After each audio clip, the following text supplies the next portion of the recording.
Hello and welcome to Bruins Overtime Live, presented by BuyAToyota.com for offers not seen on TV. Visit BuyAToyota.com. Adam Peller and Billy Jaffe, Barry Peterson here with you.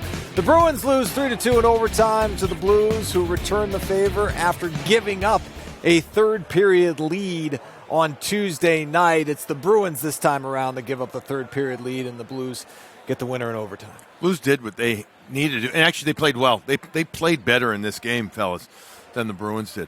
And I don't even know if it was close, Barry. I think they vastly outplayed them. Possession-wise, absolutely. Yeah, and you know what? They earned it. They come back with a good third. They score the one goal, and then Schenn deserved that overtime goal. I mean, just from the block that he made. You love this block. I love it. Yeah. You know why? Because you get key. This is enormous. This is the Bruins' best chance early in overtime.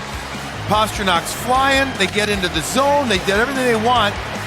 And then the puck is going to get right there. I mean, that's an all-star block there by Schenn. He doesn't follow the puck too far. He stays in the lane, and then this ends up happening. Yeah, and then you're trying to make a pass, as Brick talked about, to Coyle, who's stationary. You got to come to him to at least get some speed. You don't. Parayko sends it up to Schenn, and now all of a sudden you're running. It's a 3-on-2.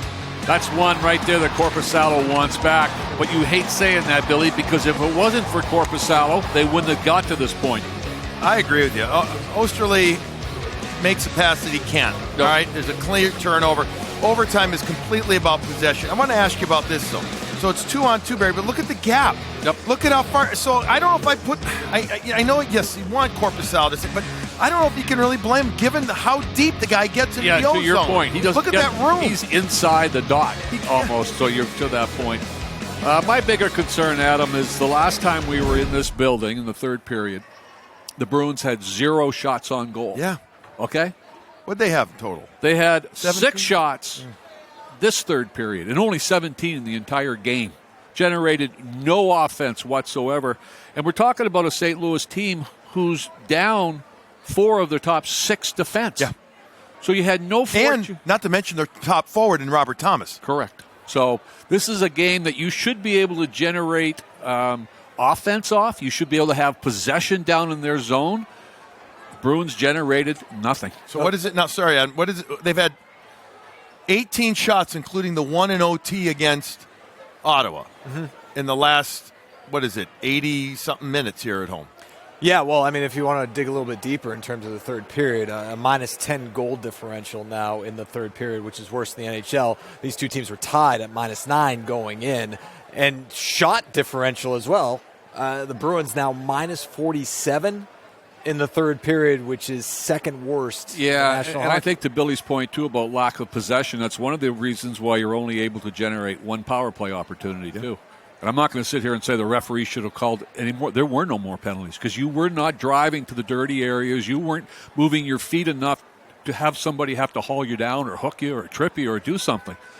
Bruins were on their heels most of this hockey game. On the power play, they're 0 for their last 21 now, which obviously has been an issue. In terms of the third period, this is how the Blues tied Nathan Walker with his second goal of the year. The Aussie gets the puck in the high slot after the Blues get on the forecheck. Good seal the wall. Puck is put down. There's Walker. Watch his route.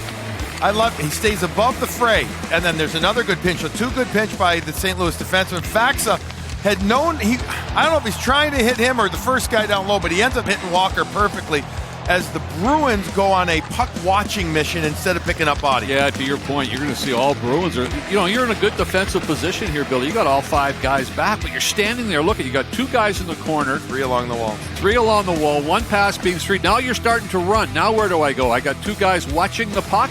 Look at the slot wide open.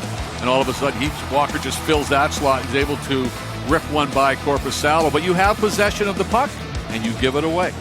Second goal of the year for Nathan Walker tied things up at 2, and the Blues actually were able to jump out to an early lead in the first period. Radek Faksa able to score on a Scott Perunovich shot, deflection.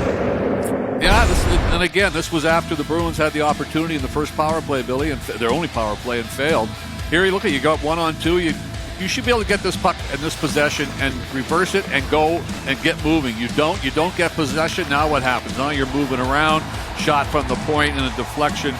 by Faksa. He's able to get it. But you had a 1-on-4 coming into your zone right here. St. Louis is in the middle of a change. You've got to recognize that, and you've got to pounce on that guy immediately. And again, yeah, you're right. And there's Walker in front of the net, too. Yep. Little guy gets himself. It's almost like a double screen. Here's, you'll see the tip in super slow-mo. That's a beautiful tip by Faksa, who played well in this one. But the Bruins absolutely allowed too many zone entries. They didn't win enough battles, and St. Louis was able to capitalize. Star of the game, presented by Subaru of New England. Fall in love with a brand new Subaru as you take a look at the numbers for Radek Faksa today. Again, scoring the first goal of the game, added an assist as well. His first multi-point goal, or game, I should say, of the season.